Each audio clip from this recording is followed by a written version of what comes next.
The following is a special presentation of Tony Kurre Radio.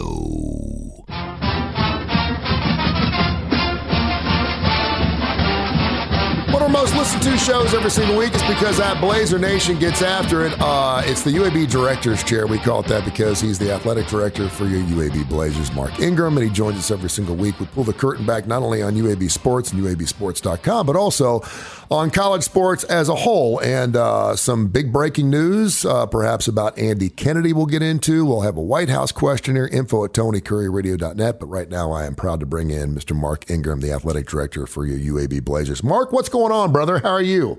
I am excellent. Thank you. Better than good. How are you doing? Great to have you on the show. And of course, we always like to have a little fun with some classic rock stuff. And you chose our topic this week, the top 4 guitar solos of all time. I will say this. There's a difference between what we think are the top 4 solos of all time and then our favorite top 4 solos of all time. I'm going with the top 4 guitar solos I love the most. What direction are you going? Yeah, I probably am more in that place. And we agreed to kick out Eddie Van Halen Eruption and Spanish Fly, yes. Which I think was smart because they're just so incredibly good. And then for me, there's a lot of other people like Steve Vai who have done a lot of instrumental work, who could easily be on here. I chose solos that are inside songs, that's sort of the traditional route. I absolutely love that. And so we'll get into that a little bit later on the show. info@TonyKurreRadio.net. Download that TKR app. We got over 100,000 downloads. You can hear the show at least 5 days a week. And also, of course, wherever you get your podcast, Tony Kurre Radio Podcast. It's Kurre with a K, Kurre. And you can hear all that stuff. Okay, the elephant in the room. Rumors about Andy Kennedy entertaining the West Virginia job. Of course, we know that Bobby Huggins, after his DUI last week, has retired. Can you give us the inside scoop on what's going on with Andy Kennedy and how he's tackling these rumors? Yes, and thank you for asking. So, Coach Huggins, Andy is always good to say, that he's a dear friend and a mentor, and whether you like Bob Huggins or agree with anything that the man says or has done in his life, he's a great basketball coach. If we just stop there, he's a great coach. And so Andy really thinks very highly of Bob and his style, and has always been good to say, sort of credit Bob Huggins for being a mentor in terms of his coaching style and that kind of thing. While something could become true in a week or 3, I don't know. But at this point, West Virginia, at the moment of this interview, West Virginia has had 0 contact or conversation with Andy or his agent, which I've confirmed in all different directions. And I will tell you that I was beyond disappointed and embarrassed last night when one of our local television stations reported that he was leaving. They had never reached out to me. They never reached out to Andy or anybody in our department to ask confirmation. And as best I can tell, is using Twitter as their source, which is a joke. And I just, it's a sad day for media when that's what creates doubt from all of us, right? I'm not sure what I can trust anymore that I read. What can I trust anymore that I hear? I don't know. Everyone's trying to get the scoop. Yeah. Well, and the new artificial intelligence stuff. Now I really don't know, but to report live on television that he's about to be introduced and claim to have some source that's telling you that, and the AD at West Virginia, the search firm that they've hired, the coach that you're referring to who's about to get the job, and the coach's agent have never spoken. Yeah. I mean, that's how far apart they are. So, again, I think the world of Andy Kennedy, if I was West Virginia, I'd want Andy Kennedy.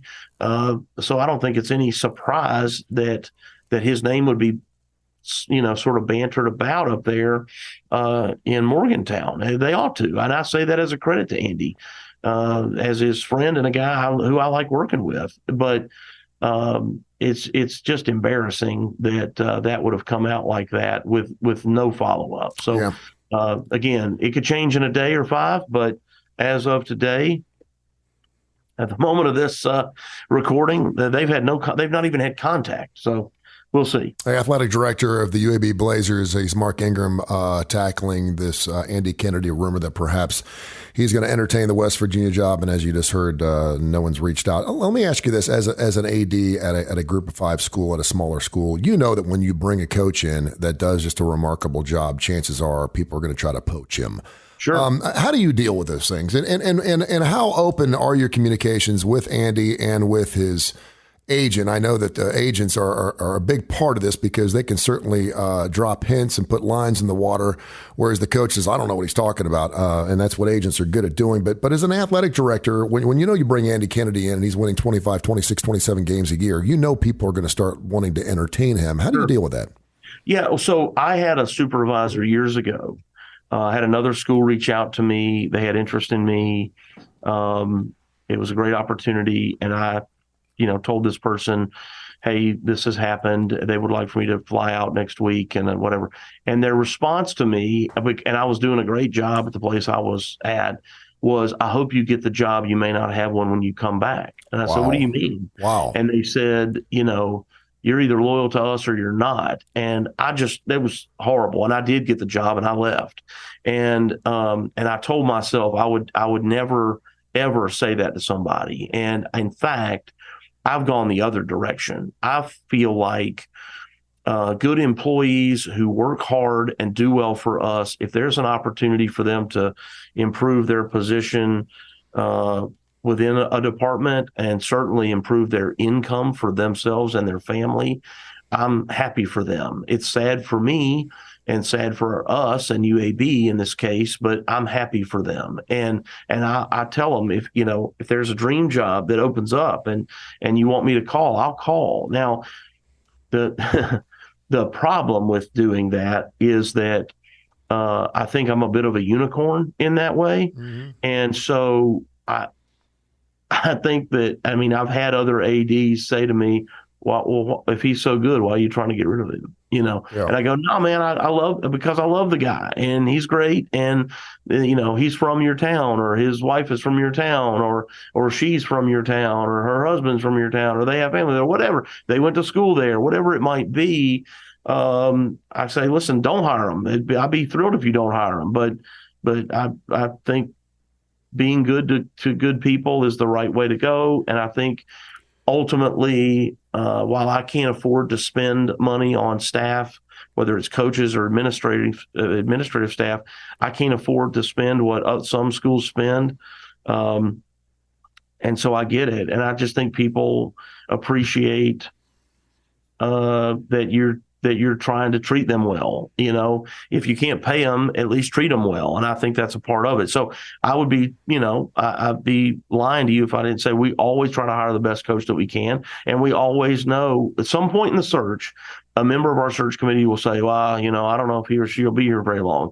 And I just say, hey, look, man, if they come here and they win a bunch and they're gone in 2 or 3 years, then we've done our job. We've hired the best coach we can. They did a great job and they moved on, and that's good for them. Yeah, you should hope that people are wanting to poach your coaches, because that means you're having winning programs. And it means we're winning. It's so funny because I was doing jocks when Nick Saban was hired at Alabama, and everyone thought he was going to be there for like 2 or 3 years and move him back to the National Football League.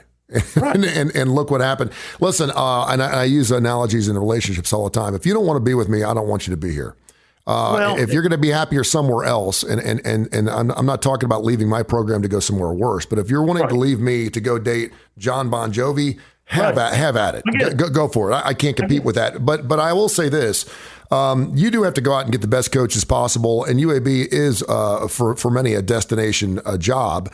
Yeah. And depending on what your personal situation is, whether you're married, you have children in school, this, that, and the other, that's a big part of it. And we've seen coaches do that at very small schools where they're like, you know what, I'm happy here. I like the sizes. I don't want to get involved in the rigmarole of a major market or maybe even a major school or conference. And they like that. And they're making a very good living. And I love that too. Yeah, and quality of life matters, right? Where absolutely. You live, and that's important. And so you're using the go date John Bon Jovi. I always say in a search, and again, you use kind of an extreme example, but it's a good one. I always say, okay, look, if we had the opportunity, regardless of the sport, if we had the opportunity to recruit and sign today's version of LeBron James, and we know that player is going to be on our team for 1 year and go to the NBA. They're a one and done, no doubt. They're the very best in the country. Can't believe we're going to get them, but we're going to get them. Yeah. Well, do we sign them or do we not sign them? We're going to not sign them because they're only going to be here for a year and they're not going to be here for 3 or 4 years, or do we sign them because it's going to be the best year in the history of our program?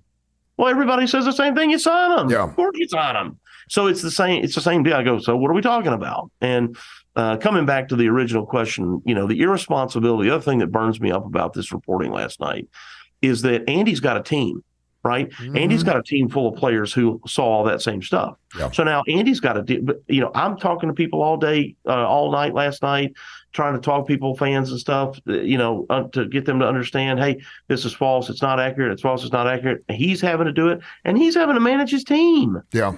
You got all these young guys that are like, well, wait, I just got here, right? They just showed up. Yeah, let me ask you this question. I don't know if this is a possibility. And as a fan, I'd love to see this happen. I'd love to hear a coach say these things because we do see coaches all the time saying, I haven't spoken with anybody. I don't know what you're talking about. I'm not leaving here unless it's in a pine box. Nick Saban lied when he left Miami. We've seen it over and over and over again. We've seen guys move in the middle of the night. What would be, this is kind of crazy, but what would be wrong with being transparent and saying, listen, I love it here. I've had a wonderful time here. I'm always looking to better my life for my family and for my coaching career. And if someone calls me, I will take that phone call and I will keep you abreast of the situation. Is that a problem? I've never heard a coach say that before. Yeah, it's a problem because it would crush you in recruiting. Yeah. And other coaches. But it's crushing you anyway. I mean, people know. No. If you're desirable, that's positive because you can always come out and say, hey, that's just not true. But if you were to say very openly, hey, I love it here, but if somebody else with more money called, I'd leave, then other coaches that you're competing against for recruits are going to tell those recruits. They'll print off the article. They'll screenshot it and keep that quote forever and be like, why would you go there? Look, he said this. You're going to go there and he's going to leave you. He's trying to leave. Why would you want to go to a place where the coach is trying to leave? They'll use that against you. You just get hammered in recruiting. Yeah. Well, they're going to use anything they can to get that's right. They're going to use anything they can. So you can't give them any ammunition. Yeah. Mark Ingram, athletic director for the UAB Blazers, the UAB Director's Chair. You can hear it 5 times a week here on the TKR app and wherever you get your favorite podcast, Tony Curry Radio Podcast, info@TonyCurryRadio.net.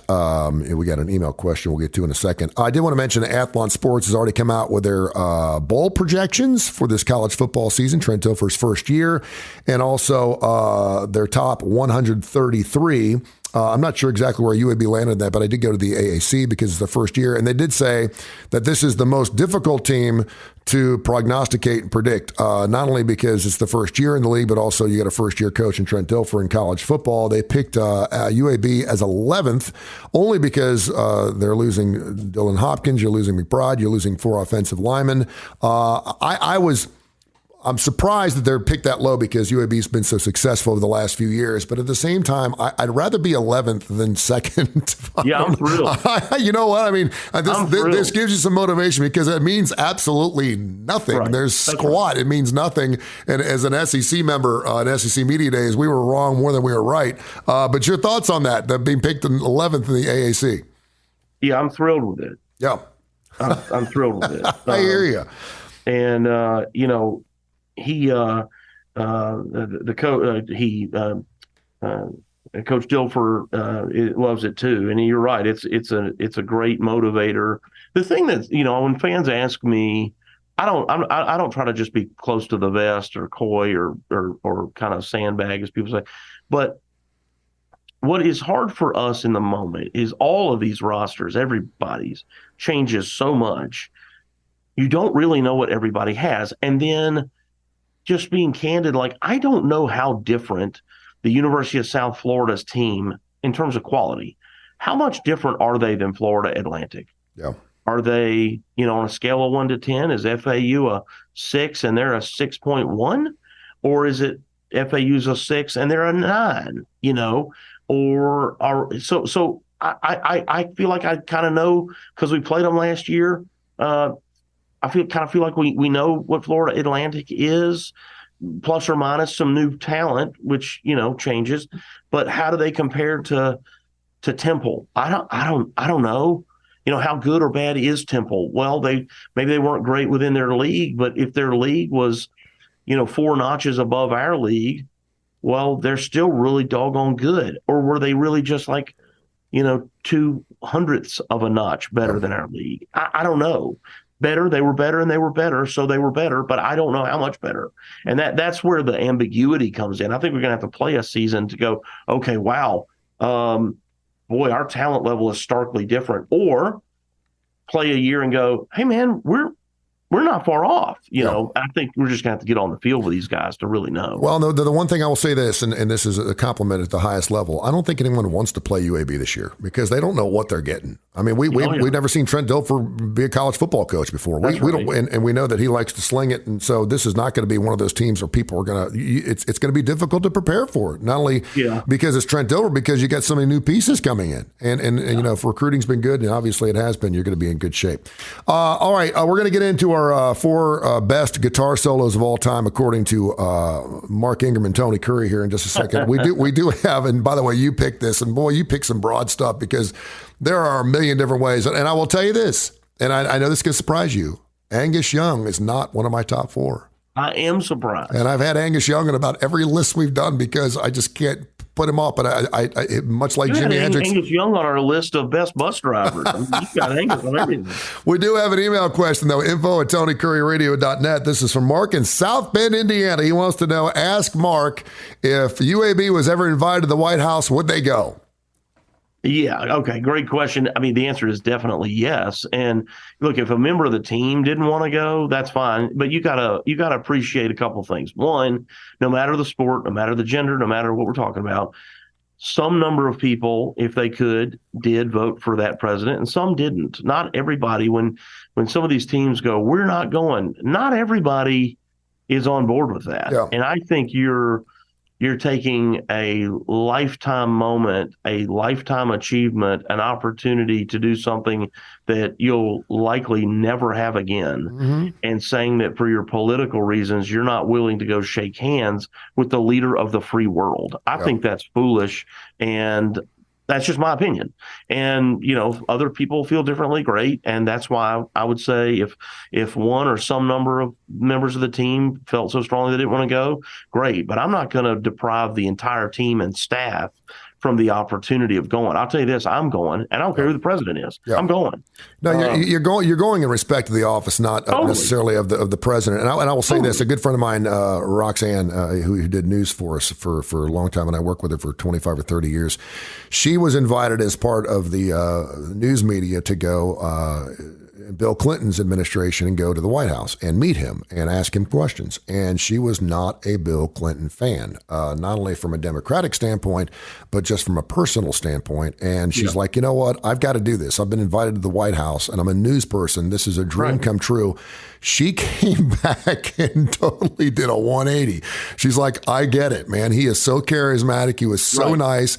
And she became a Bill Clinton fan. And she said, you know what? I don't feel bad about that. I was open to the idea that I didn't like this individual, but I wanted to learn more about him. And by doing so, and she said, maybe if more human beings would do this with people we don't think we like, it would be a better place to live in, right? Well, I just think that, obviously some celebrities, professional athletes are paying more attention to the government and what's happening politically around them than others. And I respect that not everybody knows the same, but I'm also a guy that's willing to say there is work happening in the White House. Again, no matter who the president is, that would blow our mind. Oh, yeah. The number of issues and things that they are dealing with on a daily basis, minute to minute, is incomprehensible to me. And so the stuff that we read about, the stuff that we hear about, it doesn't even scratch the surface of the volume and magnitude of their responsibility and the weight of that office. And so coming back to, you said it better, I'm going out of respect to the office, no matter who it is. That's just my feeling about it. And I would say that to the coach and to the team. And if it was a football team and we took 7 people up there, well, 7 of us are going. But we're going, So you would not have a problem if one of your players didn't want to go? You'd allow them to stay home? Listen, I think at this point in my life, I think, if they felt so strongly that they didn't want to go, that's okay. What I wouldn't want is for, let's call it, our best player or our most vocal player to influence an entire team to not have that opportunity that you said your friend had. Yeah. That your friend open-mindedly realized, holy cow, I'm going to the White House to meet the most prominent political figure in the entire world. Mm-hmm. You know, yeah, that's pretty amazing stuff. That's a remarkable accomplishment and opportunity that you would miss. And for what? So that you can tell that nobody else in the world, by the way, is going to ever remember. Yeah. Right. Nobody else is going to be like, ooh, you remember that time Tony Kurre said, I'm going to take a stand on Twitter and I'm not going to go. Yeah. No, I don't remember that. Whatever. Yeah. And I will say this. I would have to steal something. I've always said this. If I go to the White House, I'm going to ask first, but I'm going to take a pen. I'm going to take something from the White House. I need to have something, some type of memorabilia from the White House. I'm just saying there's got to be something that's not bolted down up there that you can stick in your pocket. So no question, Tony. And I'm guessing that I just had this vision of, okay, you're with our team and we're all shaking hands and doing the thing and taking the pictures, and you're on your back with 3 Dobermans on your chest, because you're holding an ink pen or a notepad that's got the Oval Office logo on it. Yes. All right. So screw the White House. Let's talk about real important things. How about guitar solos? It's really important. It really is. And this is very difficult. And I will say this, because people are responding to some of these lists. They're like, I can't believe you didn't say this. And I can't believe you didn't say this is the best guitar. And I'm like, what I do is when Mark throws out an idea or I think of an idea, the first thing I do is I write down the top 4 things that come to my mind right off the top of my head. It may have been something I just heard that I hadn't heard in a while, and I write it down. Then I kind of go through my list and go, okay, I've got to move this out and I got to put this in. In this particular case, the 4 guitar solos, the best guitar solos, according to me, came right off the top of my head, and I can't think of a 5th. So it was relatively easy in that manner. I know you always have honorable mentions. I'm going to let you go through those first. Then give me your first best guitar solo according to Mark Ingram. Yeah, well, the difference here is, so I had like 100. Yeah, and I will spare you, 90 of them. But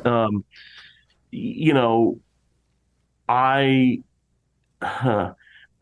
just have so much respect for how hard that instrument is to play, and particularly at, sort of the highest level, like we're talking about. It's the same as pro sports. I mean, people that do what they do, whether it's in the NBA or the NFL, the Major League Baseball, whatever, NHL, it's just so insanely hard. And these folks that we're talking about, they are the LeBron James, Michael Jordan equivalent to what they do. So anyway, let me hit you with a couple of honorable mentions in no particular order.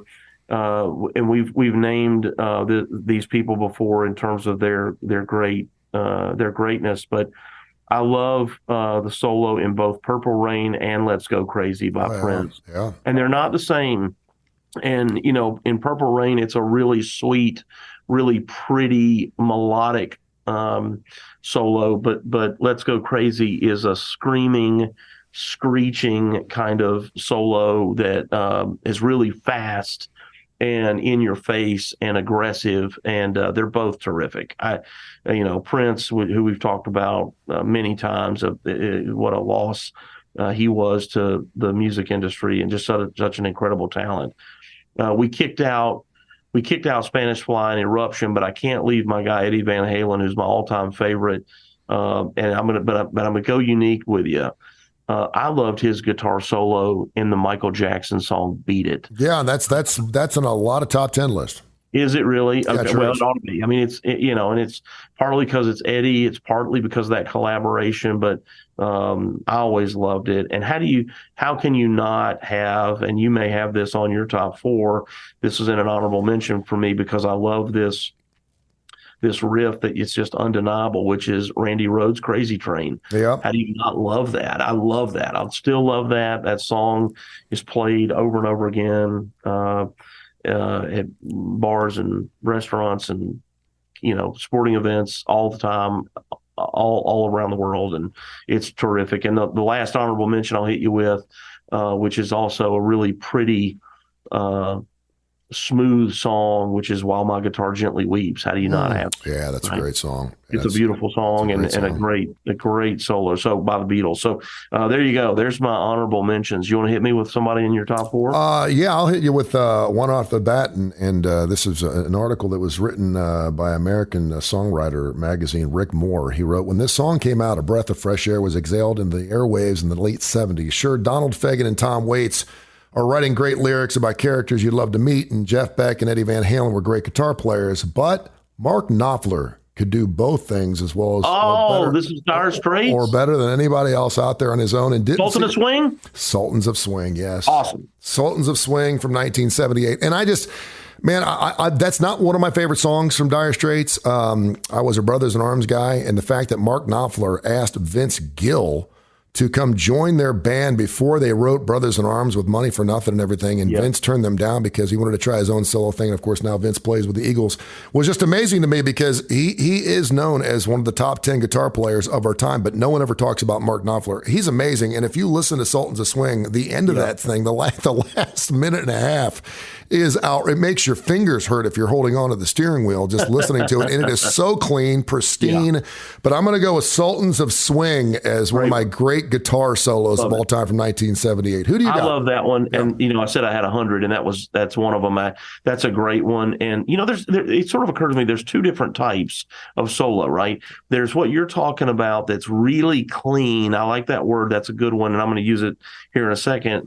And then there's that aggressive kind of rough edge to it. And I have both. And so I'm going to hit you with staying on that type of sound, not the same sound, but that really clean melodic sound, which is from Brian May in Bohemian Rhapsody. Yeah. I love that. I love just really clean. It's like you can hear every single note, right?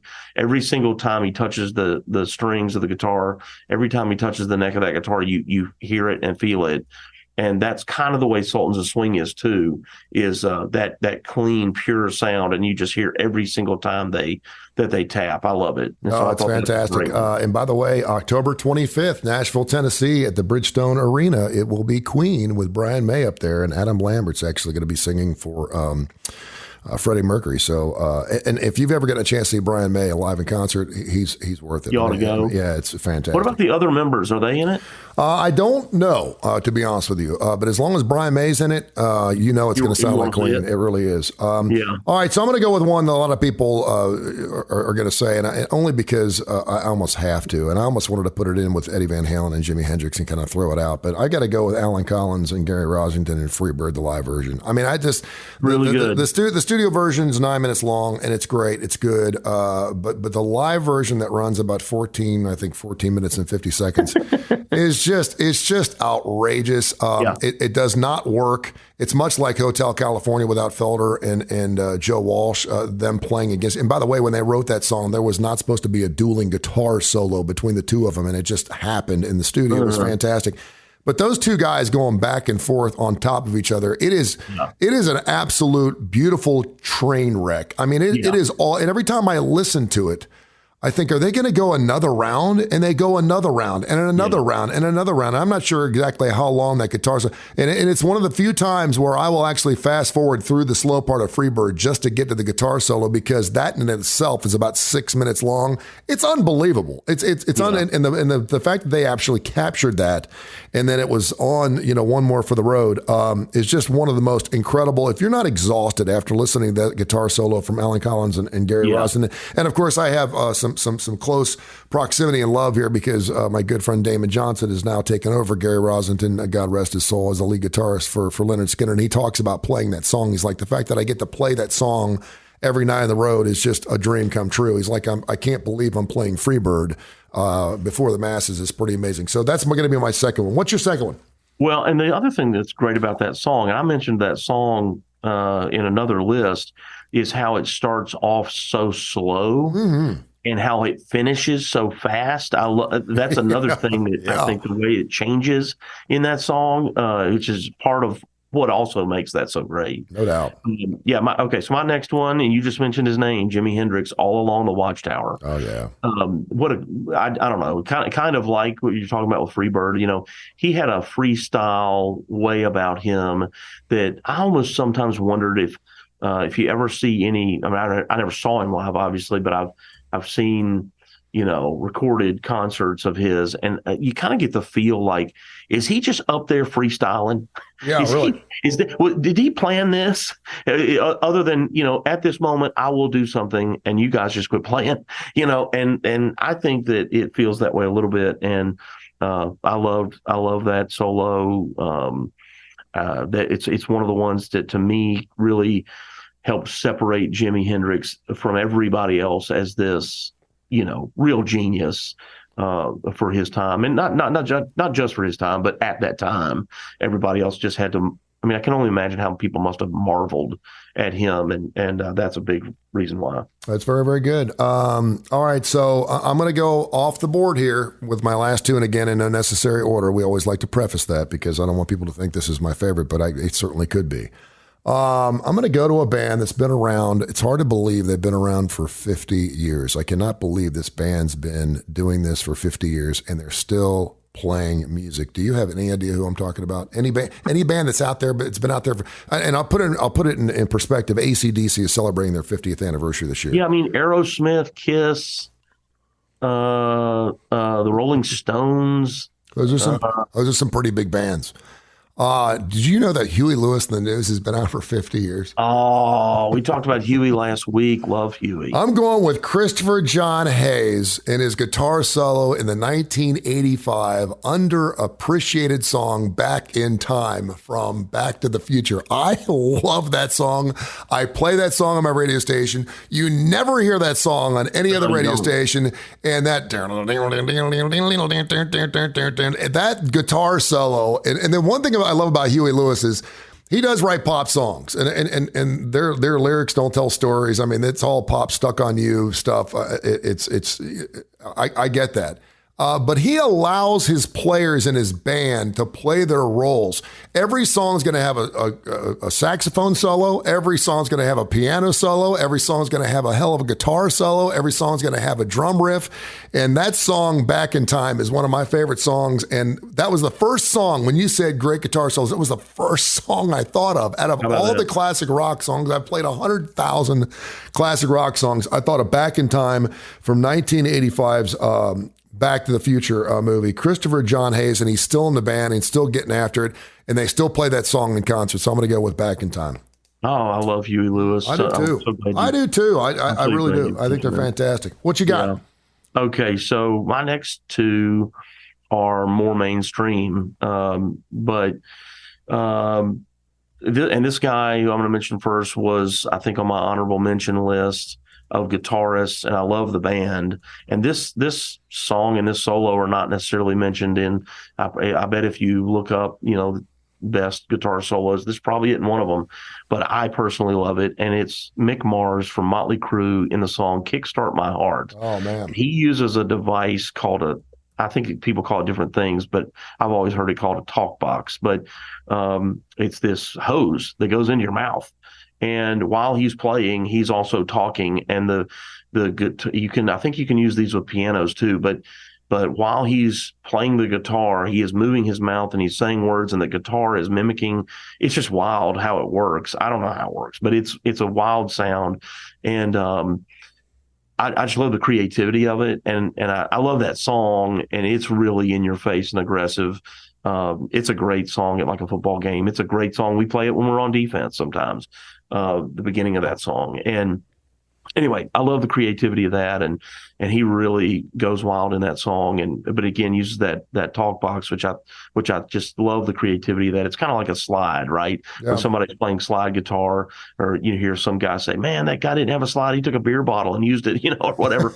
Like, I love those kind of moments. And that's not what this is, but it's in that kind of vein. And so that's my next one, Kickstart My Heart. All right. And Nick Mars. I'm going to go with another one that is going to blow you away, and it's the only song that I've got on my list that is kind of slow. And I actually heard this song for the first time in about 20 years last week, and I just absolutely love it so much more than the original because all we played was the original in classic rock radio. And I didn't even realize that someone remade this song, and not only remade this song when it came out in 1968, but came out with it about 3 months after the original came out, and it charted almost as high as the original, and that is Jose Feliciano's Light My Fire.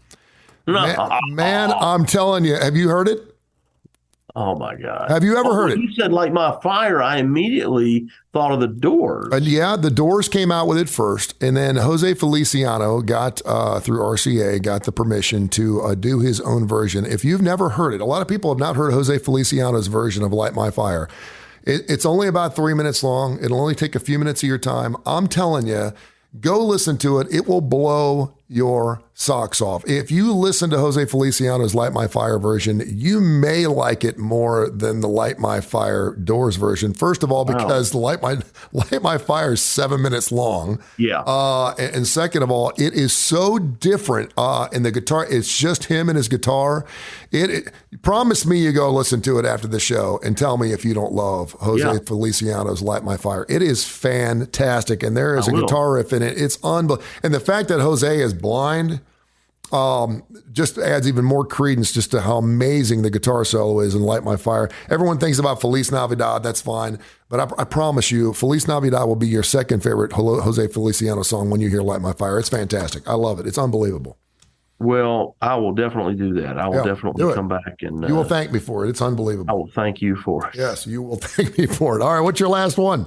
Okay, my last one, this guy was also, I can't remember if I had him on my honorable mention or right off the edge, but a lot of people love the guitar solo by Slash and Guns N' Roses in the song Sweet Child of Mine. I know a lot of people talk about that one as being great, and it is great. And it kind of is like what we were talking about with Bohemian Rhapsody. It's this really clean, and Sultans of Swing, it's this really clean solo where you hear every note, and it is awesome. But I actually prefer the solo that he does in Paradise City.